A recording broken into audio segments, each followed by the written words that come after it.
Saudi আরব উদ্বিগ্ন। তারা হরমুজের এই অবরোধ তুলে নেওয়ার জন্য যুক্তরাষ্ট্রের উপর চাপ সৃষ্টি করতে শুরু করেছে। সৌদি আরব উদ্বিগ্ন হলো ইরান যদি অন্য পথ বন্ধ করে দিয়ে পাল্টা ব্যবস্থা নেয় তাহলে তাদের সমস্যা আরও বাড়বে। ইরান বলেছে এই অবরোধ তাদের সার্বভৌমত্বের লঙ্ঘন। জাতিসংঘে নিযুক্ত তাদের রাষ্ট্রদূত জাতিসংঘের মহাপরিচালককে চিঠি লিখে জানিয়েছে যে এটি সামুদ্রিক আইনের লঙ্ঘন, কিন্তু ইরান পাল্টা ব্যবস্থা নিতে প্রস্তুত। এদিকে চীনে অনেক কিছুই হচ্ছে। স্পেনের প্রধানমন্ত্রী সংযুক্ত আরব আমিরাতের যুবরাজ শেখ খালিদ বিন মোহাম্মদ বিন জায়েদ আল নাহিয়ানের সঙ্গে বেইজিংয়ে উপস্থিত হয়েছে। চীনের রাষ্ট্রপতি মধ্যপ্রাচ্যের শান্তির জন্য সবকিছুই সমাধানের প্রস্তাব দিয়েছেন, যা নিয়ে আমরা এই ভিডিওর সামনের অংশে আলোচনা করব। বোট মিসাইল কি? এগুলোর কি অস্তিত্ব আছে? যুক্তরাষ্ট্রের কাছে কি এমন বোট মিসাইল নেই? ইরান এই ভিডিও প্রকাশ করেছে। ছোট ছোট মিসাইল বোর্ডের একটি বহর, দ্রুত গতিসম্পন্ন একটি নৌকা যা মিসাইল। ইরান যদি ক্ষেপণাস্ত্র হামলার বোট তৈরি করতে পারে তাহলে প্রযুক্তিতে এগিয়ে থাকা ইসরায়েল এতদিনে এমন ক্ষেপণাস্ত্র তৈরি করে ফেলার কথা যা এক আঘাতেই উড়ে যাবে। ইরানের মুম্বাই কনসুলেট এই ভিডিওটি প্রকাশ করেছে লাল মৌমাছির। ইরান বলছে পারস্য উপসাগরে লাল মৌমাছি প্রস্তুত করা হচ্ছে। ট্রাম্প ইরানের নৌবাহিনীকে ধ্বংস করার দাবি করেছে। এখন তিনি শিখবেন কিভাবে ঝাঁকে ঝাঁকে আক্রমণ করে সেগুলোকে গুলি করে ভূপাতিত করতে হয়। এটা কেবল একটি ট্রেইলার, পিকচার আবি বাকি হে। আলোচিত লাল মৌমাছি হলো এক ধরনের মৌমাছি। এদের রং লাল। এদের হুল ফোটানোর যন্ত্রণাদায়ক। এরা একা থাকতে পছন্দ করে, কিন্তু ঝাঁক বেঁধেও আক্রমণ করতে পারে। ওয়াল স্ট্রিট জার্নাল লিখেছে যে ইরানের নৌবাহিনী ধ্বংস হয়ে গেলেও তাদের কাছে এখনও অনেক ছোট মিসাইল বোট রয়েছে যা শনাক্ত করা কঠিন। এই মিসাইল বোটগুলো যুক্তরাষ্ট্রের জন্য হুমকি হয়ে দাঁড়াতে পারে। এই ছবিটি আলোচনা চলাকালীন তোলা হয়েছে। এটি এআই দিয়ে তৈরি করা হয়ে থাকতে পারে। জার্মানিতে অবস্থিত ইরানি দূতাবাস এই বিবৃতি প্রকাশ করেছে যে চেয়ারে কে বসে আছে তা বলা কঠিন, কিন্তু রুমে ইরানি দলের উপস্থিতি অন্য কিছু ইঙ্গিত দিচ্ছে। কি অসাধারণ স্বাচ্ছন্দ্য আর আত্মবিশ্বাস! একটি পরাশক্তি দেশের সাথে আলোচনা নিয়ে তারা চিন্তিত বলে মনে হচ্ছে না। আল জাজিরা খবর প্রকাশ করেছে যে পাকিস্তান যুক্তরাষ্ট্র ও ইরানের মধ্যে দ্বিতীয় দফার আলোচনার প্রস্তাব দিয়েছে। পাকিস্তানের সূত্রের বরাত দিয়ে তুর্কি সংবাদ সংস্থা আনাদোলু এই খবর জানিয়েছে। খুব শীঘ্রই ইসলামাবাদে দ্বিতীয় দফার শীর্ষ সম্মেলন অনুষ্ঠিত হতে পারে।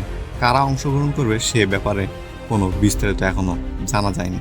তবে সূত্র বলছে ট্রাম্প তার 2 মে চীন সফরের আগে চুক্তিটি চূড়ান্ত করতে চায়। আর জানা যাচ্ছে যে এবার 45 থেকে 60 দিনের যুদ্ধবিরতির চেষ্টা করা হচ্ছে। তাহলে হরমুজের অবরোধ কি যুক্তরাষ্ট্রের জন্য একটি নতুন নাটক? সেখানে যুদ্ধজাহাজ মোতায়েন করে ট্রাম্প কি অর্জন করতে চায়? সৌদি আরব কেন চিন্তিত? কেন তারা ট্রাম্পকে পরামর্শ দিচ্ছে ইরানকে উস্কানি দেওয়ার আর কোনো প্রয়োজন নেই? সৌদি আরবের অপর পাশে রয়েছে লোহিত সাগর। এই লোহিত সাগর ও ইয়েমেনের উপকূলের কাছে ইডেন উপসাগরের মধ্যে বাব আল মানদিব প্রণালী নামে একটি সংকীর্ণ সমুদ্র পথ রয়েছে। আরবিতে বাব আল মানদিব এর অর্থ অশ্রুদ্বার, যা জাহাজ চলাচলের জন্য অত্যন্ত কঠিন এলাকা। এই কারণেই এর নামকরণ এমন করা হয়েছে।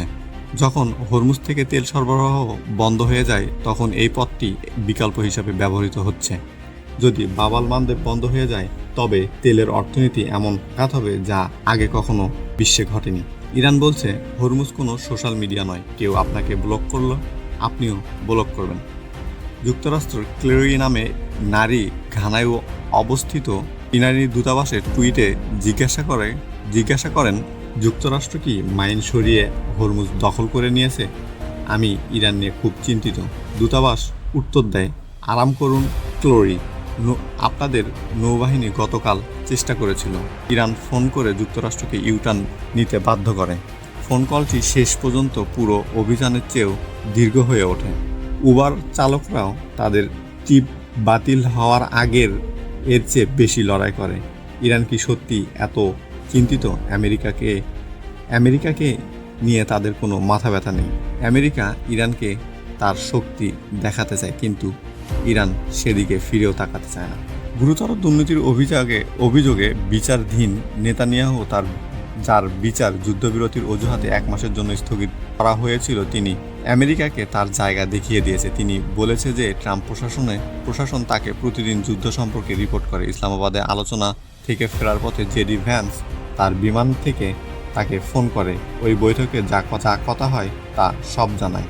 একজন ব্যক্তি যিনি পৃথিবীর বলা যায় দ্বিতীয় শক্তিশালী ব্যক্তি, তিনি নেতানিয়াহুকে সব বলছেন। তাহলে ভেবে দেখুন আসলে আমেরিকা কার কথায় যুদ্ধ করছে। স্পষ্টতই নেতানিয়াহু আমেরিকাকে বোঝে না, এবং বিশ্লেষকরা যাই বলুন না কেন যে ট্রাম্প নিজ থেকে সিদ্ধান্ত নিতে পারে না, সম্ভবত তাদের কথাই ঠিক মনে হচ্ছে। এখন প্রশ্ন উঠেছে, চীন কি এই অঞ্চলে কোনো বড় ধরনের কূটনীতিক প্রচেষ্টা চালাচ্ছে? পাকিস্তান যা করতে পারেনি, চীন কি এখন তাই সরাসরি নিজের হাতে তুলে নিয়েছে? স্পেনের প্রধানমন্ত্রী পেদ্রো সানচেজ এবং চীনের প্রেসিডেন্ট শি জিনপিং বেইজিংয়ে সাক্ষাৎ করেছে। চীন প্রকাশ্যে যুক্তরাষ্ট্রের বিরোধিতা করার পর ট্রাম্প 36 ঘন্টার মধ্যে স্পেনের সঙ্গে সব সম্পর্ক বিচ্ছিন্ন করার হুমকি দিয়েছেন। চীনের প্রেসিডেন্ট শি জিনপিং বলেছে যে স্পেনের প্রধানমন্ত্রী ইতিহাসের সঠিক দিকে আছে, আমরা একজোট। চীনও স্পেনের পাশে দৃঢ়ভাবে দাঁড়াবে। গত 3 বছরে স্পেন ও চীন অত্যন্ত ঘনিষ্ঠ হয়েছে। ইউরোপের দেশগুলোর মধ্যে স্পেনকেই চীনের সবচেয়ে কাছের বন্ধু হিসাবে বিবেচনা করা হয়।